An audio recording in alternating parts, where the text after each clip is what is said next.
Hello மக்களே! தினை அரிசியில பொங்கல் எப்படி பண்ணலான்னு பார்க்கலாம் வாங்க.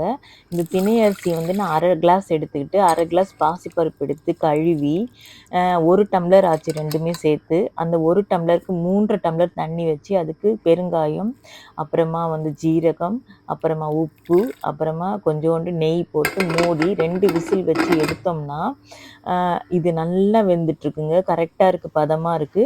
இதுக்கு வந்து நம்ம எப்படி தாளிக்கலான்றத பார்க்கலாம்.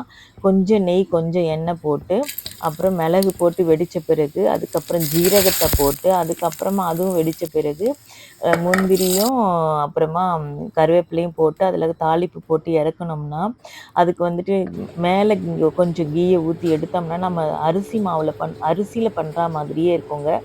நீங்களும் இத வந்து ட்ரை பண்ணி பாருங்க. இது வந்து உடம்புக்கு ரொம்ப ஆரோக்கியமான சிறுதானிய வகைகள்ல ஒன்று. இந்த மில்லட் பொங்கல் நீங்களும் ட்ரை